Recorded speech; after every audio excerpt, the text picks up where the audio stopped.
So today we're going to break down a really simple but honestly game-changing technique called task batching.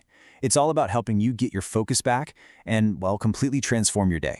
You know the feeling, right? We've all been there. You're jumping from an email to a quick task to a phone call, then back to another email. You're constantly moving. But when the day is done, you just look back and think, what on earth did I actually get done?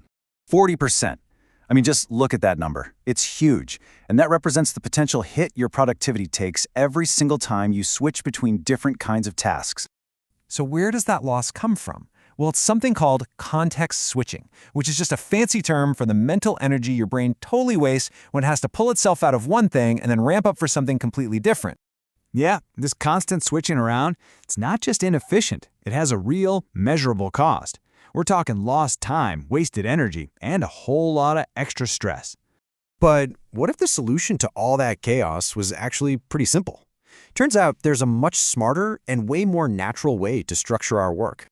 This slide just captures the whole idea perfectly. I mean, think about it. You would never work this way in the kitchen, right? It's just obviously inefficient. You'd get all your chopping done at once. And that's the exact same idea behind task batching. Okay, so here's the official definition.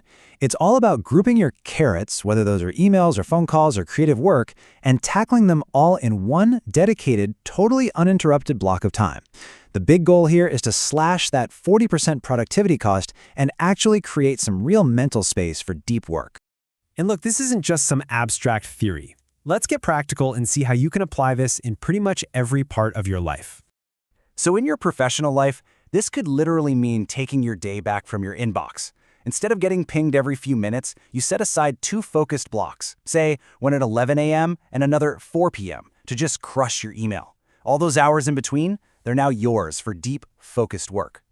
And oh man, for anyone working from home, this brings some serious sanity to the chaos.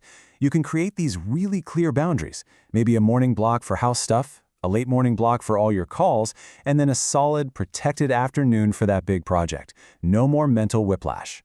If you're a student, listen up, because this is basically a superpower. By dedicating a solid 2-hour block to only math, instead of hopping between subjects, you let your brain build these deeper, stronger connections. You're not just studying faster, you're actually learning better. You know, the funny thing is, once you start looking for it, you'll probably realize you already do this. Running all your errands, post office, grocery store, pharmacy in one trip? Yep, that's batching. Prepping all your lunches for the week on Sunday? That's batching too. It's just about doing it on purpose.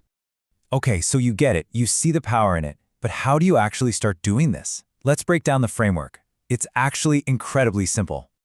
It really is just 4 simple steps. First, just identify all your repeat tasks. Second, group them up by type.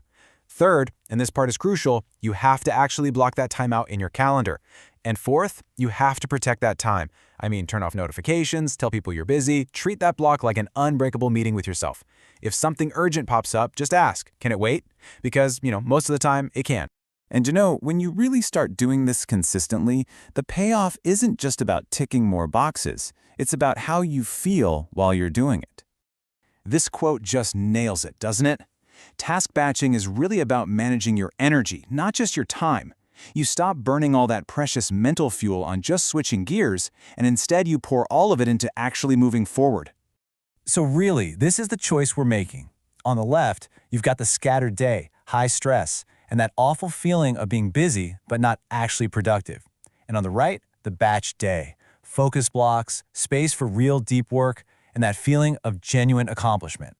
And that right there is the ultimate takeaway. Yeah, you're going to be more productive, for sure, but maybe more importantly, you're going to end your day with a sense of control and calm instead of just feeling exhausted and chaotic. So, I'll just leave you with this question. What's the very first batch you're going to create? Is it going to be your emails, your errands, maybe your creative work? Just deciding on that first one, well, that's the first step to a more focused, way more effective, and a much less stressful day.